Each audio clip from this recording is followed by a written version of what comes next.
सभी दोस्तों का Rajasthan GK store YouTube channel में बहुत बहुत स्वागत है। जैसा कि हम सभी जानते हैं कि रीजनिंग के क्वेश्चंस अब एसएससी बैंक के साथ साथ अब राजस्थान के कॉम्पिटिशन्स एग्ज़ाम में भी पूछे जाने लगे हैं और उनमें से ही एक टॉपिक है जो त्रिभुज की गणना संबंधित क्वेश्चंस राजस्थान के कंपटीशन एग्ज़ाम में भी पूछे जाने लगे हैं। उनको हम किस तरीके से ट्रिक्स से हम इजी तरीके से उनकी गणना किस प्रकार कर सकते हैं वो आज सब हम जानने वाले हैं। तो स्टार्ट करते हैं आज का हमारा टॉपिक।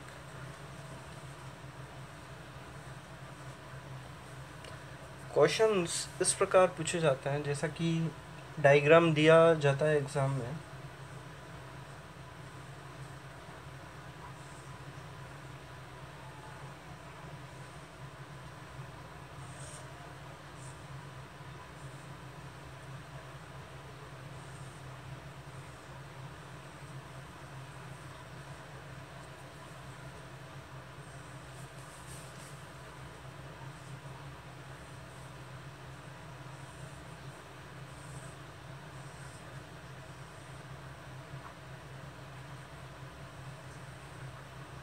तो क्वेश्चंस जो इस प्रकार चित्र के माध्यम से इनमें उपस्थित ट्रायंगल त्रिभुजों की संख्या एग्ज़ाम में पूछी जाती है।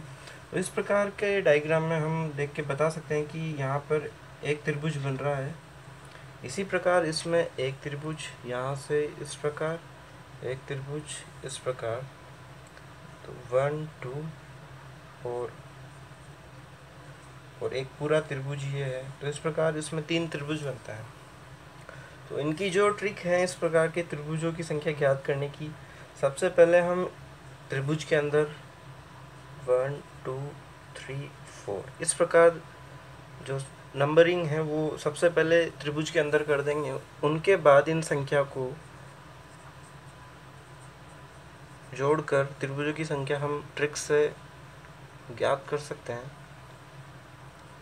तो इस प्रकार इस त्रिभुज में की जो संख्या है वो इस त्रिभुज में 10 त्रिभुज बनते हैं। उसी प्रकार इसमें 1 2 3 4 5 इसके बाद इन संख्या को हम जोड़कर त्रिभुजों की संख्या ज्ञात कर सकते हैं।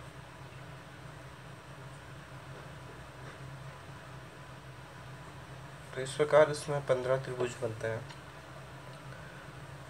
अब आगे इसी त्रिभुज को हम अगर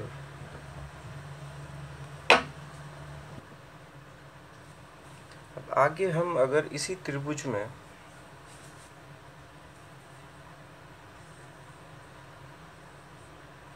जैसा कि ये त्रिभुज था, अब इसी त्रिभुज में अगर हम मध्य में एक लाइन को खींचते हैं तो इस प्रकार इसके बाद त्रिभुज की संख्या कितनी होगी। तो जिस प्रकार इससे पहले वाले त्रिभुजों में संख्या 3 थी और उसके जैसे 2 त्रिभुज यहाँ पर बन रहे हैं, 1 और 2, तो इसको 3 को 2 से मल्टीप्लाई करेंगे तो अब इसमें 6 त्रिभुज होंगे। अब इसी प्रकार इस डायग्राम में अगर मध्य में एक लाइन की 2 लाइन खींचते हैं तो इस प्रकार पहले वाले त्रिभुज के जैसे इसमें 3 त्रिभुज बनते हैं, जो कि तो इसको 10 को 3 से मल्टीप्लाई करने के बाद इसमें 30 त्रिभुज हमें प्राप्त होंगे। और इसी प्रकार अगर हम इसमें करते हैं और इसमें हम 2 लाइन मध्य में खींचते हैं तो इस वाले त्रिभुज के जैसे इसमें भी 3 त्रिभुज बनते हैं, जो कि 1 2 और 3। तो 15 को 3 से मल्टीप्लाई करेंगे तो 45 त्रिभुज बनेंगे। इसके बाद दूसरा टाइप देखते हैं जिसमें किस प्रकार क्वेश्चंस पूछे जाते हैं।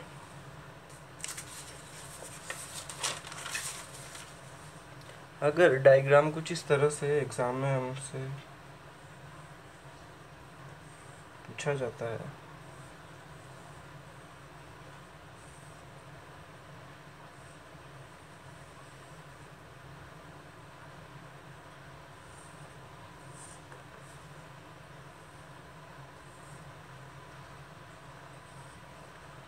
इसमें 2 त्रिभुज बनते हैं और इसी प्रकार इसमें 1 2 3 और 4 यहाँ पर 4 त्रिभुज हमें सीधे सीधे दिखाई देते हैं। और इसमें उसके बाद एक त्रिभुज यहाँ से ये पूरा बनता है, एक त्रिभुज यहाँ से लेफ्ट साइड बनता है, एक त्रिभुज ये इस प्रकार बनता है। तो इस प्रकार कुल मिलाकर इसमें 8 त्रिभुज बनते हैं। तो इसकी जो सीधी सी शॉर्टकट ट्रिक है, जो त्रिभुज की संख्या का लास्ट नंबर होता है उसको 2 से मल्टीप्लाई करेंगे तो इस प्रकार 8 त्रिभुज बनेंगे। इसी प्रकार इसमें लास्ट संख्या 6 है तो 6 को 2 से मल्टीप्लाई करेंगे तो इस प्रकार 12 त्रिभुज बनेंगे। इसी प्रकार अब अगला डायग्राम जानते हैं जिसमें किस प्रकार से क्वेश्चंस बन सकते हैं।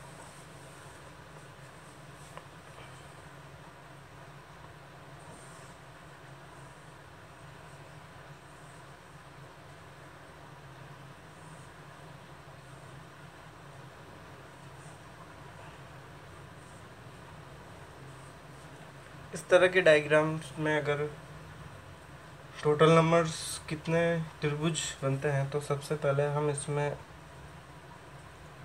इस प्रकार जो त्रिभुज बनते हैं उनकी संख्या ज्ञात करेंगे। उसके बाद जो लास्ट नंबर होगा उसको 2 से मल्टीप्लाई करके 5 घटाने पर इसके अंदर बनने वाले त्रिभुजों की संख्या हम ज्ञात कर सकते हैं। इसी प्रकार एक उदाहरण से हम इसको और समझते हैं।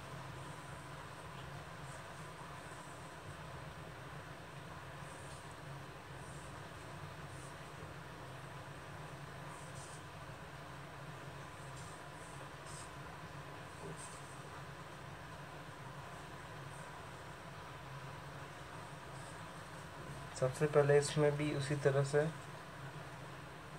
5 6 7 8 9 10 11 12 13 14 15 और 16।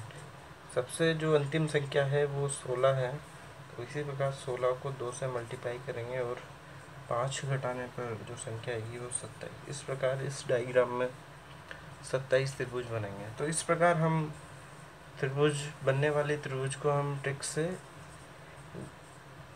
निकाल सकते हैं।